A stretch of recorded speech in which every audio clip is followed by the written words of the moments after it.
lunes de catedráticos. Hoy hablamos sobre pie diabético, una complicación que pueden presentar los pacientes con diabetes descontrolada, y lo que buscamos con este panel en el día de hoy es poder hacer la orientación adecuada a la gente que nos escucha para nosotros evitar que un paciente que tiene diabetes termine en una amputación, y por lo tanto pues esto tiene un impacto importante en su vida y la vida de su familia. Y en este punto, doctor Juan Vicente Méndez, me gustaría que pudiéramos hablar de si se puede evitar una amputación una vez aparece la complicación de pie diabético. O sea, si se identifica tempranamente esa lesión, ¿podemos evitar que el paciente termine en una amputación? ¿Cómo hacerlo? Y claro, eso es importante, Liz, antes de que el doctor Méndez responda. Esa pregunta adquiere mucha relevancia, partiendo sobre todo del hecho de que las ARS en la República Dominicana, el único tratamiento, respuesta que le da al pie diabético es córtenle el pie. Adelante, doctor. Sí, Liz, igualmente, doctor García y compañeros. Lo importante en el paciente cuando nos llega con pie diabético, yo mencionaba que existen unas 32 clasificaciones para pie diabético, pero nosotros generalmente usamos 5, son la PEDIS, el TIME, el Wi-Fi, el San Elian y el Wagner. Nosotros utilizamos en la escuela de diabético cualquiera de ellas. Inmediatamente nosotros tenemos, por ejemplo, un acceso dorsoplantar o tenemos una infección en un dedo a través de un proceso de onicomicosis o onicocriptosis. Tamizamos el paciente, hacemos el cribado, hacemos la evaluación neuropática a través de una escala que se llama NDDSS y NSS. Con esto hacemos una serie de evaluaciones con un monofilamento, usamos la técnica TIMPRI, el neurotensiómetro, el duplex, el índice tobillo-brazo, dedo-brazo. Porque el paciente diabético, al tener carcinosis media intimal, que no es más que una condición, el fenómeno de Mockenberg que tienen estos pacientes, las pequeñas arterias, estos pacientes, al tener esta condición, bueno, pues no tienen flujo adecuado, no tienen oximetría adecuada, y sus tejidos son tejidos mal perfundidos. Entonces, cuando inmediatamente nosotros vemos el paciente con esta condición, generalmente nos llegan con un acceso plantar o dorsoplantar, entonces hacemos lo que se llama el food attack. El food attack tiene dos componentes, un ataque agudo y un ataque crónico de pie diabético. Entonces, inmediatamente, este médico residente de cirugía de pie diabético avisa al especialista y inmediatamente la conducta debe de ser la siguiente: ser agresivo en el pie, colocación de antibióticos, medición de una serie de parámetros, la descarga, que es inmediatamente el drenaje del acceso, tomar la cultivo de tejido. Limpiar todo eso. Limpiar todo eso. Y ese paciente nos llega en malas condiciones generales con todo elevado, 22.000 blancos, 18.000 blancos, con datos de sepsis, con la glucosilada en el cielo, allá arriba, velocidad de sedimentación glomerular elevada, PCR elevada y muchas veces afección de riñón. Entonces, ¿qué pasa? La parte es el ingreso, desbridamiento, el proceso infeccioso. De notar la parte más importante en este paciente son componente infeccioso o componente vascular.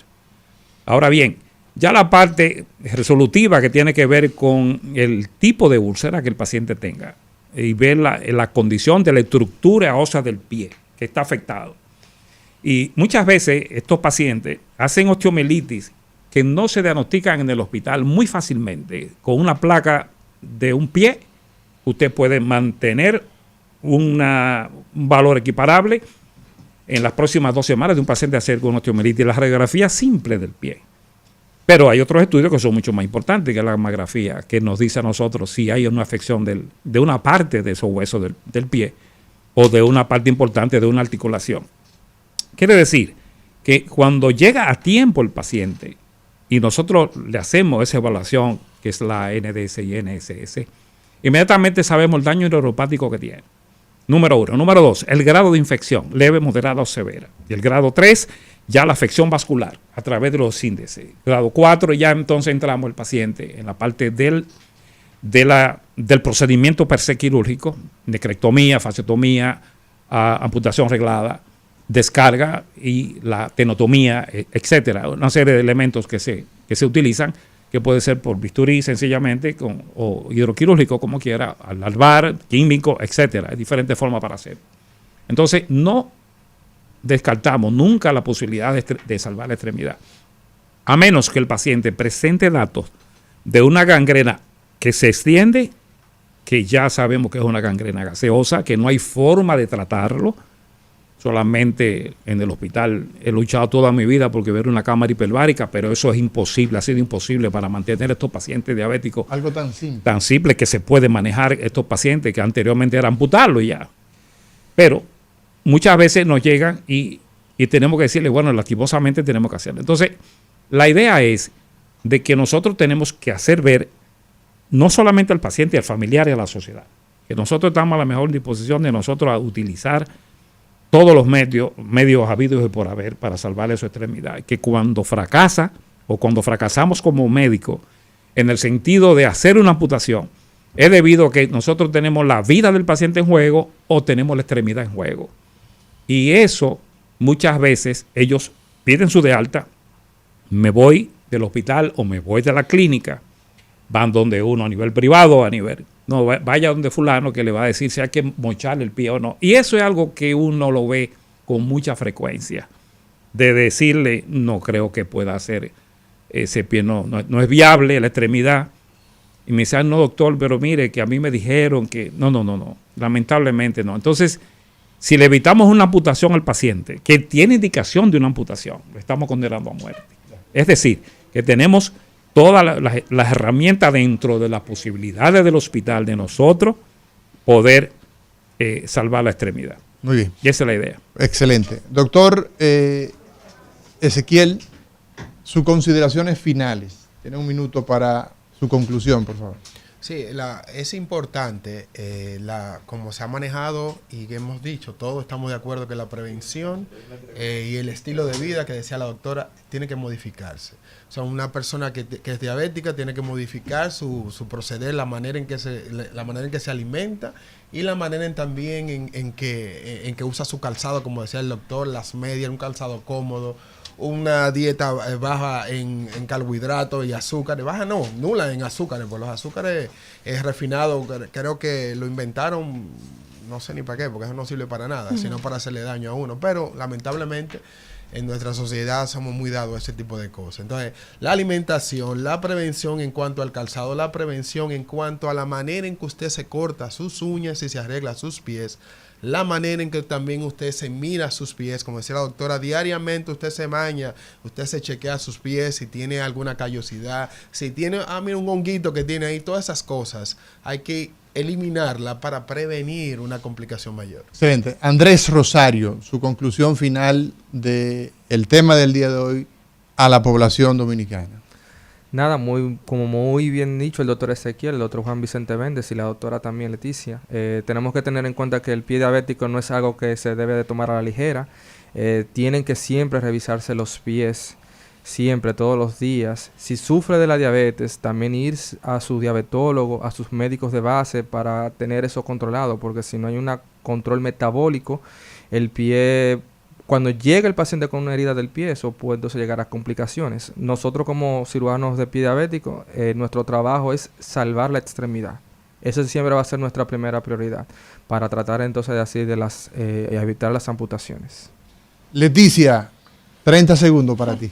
En mi caso, el trabajo del doctor es salvar la extremidad. En mi caso es tratar de evitar que llegue a ese punto. Entonces el paciente tiene que usar su medicación, llevar una vida balanceada, ir a la consulta, medirse sus niveles de azúcar en casa para saber cómo anda y cuidarse sus pies. 15 segundos, Méndez. Seguimos tocando el tema. El consenso y la estrategia debe ser reunir todas las entidades que mencioné ahorita, las sociedades médicas especializadas, el Estado dominicano, las escuelas de medicina, las universidades, crear las guías nacionales. Para esto, y en base a esto, impactar a través de las unidades de atención directamente a estos pacientes en la prevención secundaria. Es lo único que nos va a garantizar a nosotros que este paciente no nos llegue con esta terrible enfermedad. Hay una pregunta que no puedo dejar de hacer. ¿Cómo se financian estas unidades? A través del servicio. Del servicio, ya. Bueno, señores, gracias del alma a cada uno de ustedes por estar en este programa. Esta es una intención de poder fortalecer todo esta necesidad, puesto que combatir el pie diabético, yo lo veo de esta manera, es también una forma de defender la dignidad de la gente, del bienestar y la inclusión social que tiene derecho este grupo poblacional que vive con diabetes. La diabetes sigue creciendo, sigue aumentando y sus efectos también. Así que el reto es ese, el reto es hacer a lo posible porque el control a nivel de nuestras comunidades sea efectivo para no llegar entonces a tener estas amputaciones. Gracias del alma, doctores. Gracias por estar con nosotros. Gracias. Toda la programación nuestra queda grabada, queda colgada, así que ahora al mediodía usted puede en Telefuturo vernos a las 10 de la noche, también en nuestra plataforma, y no le cambie, ahí viene al mediodía con Mariotti y compañía.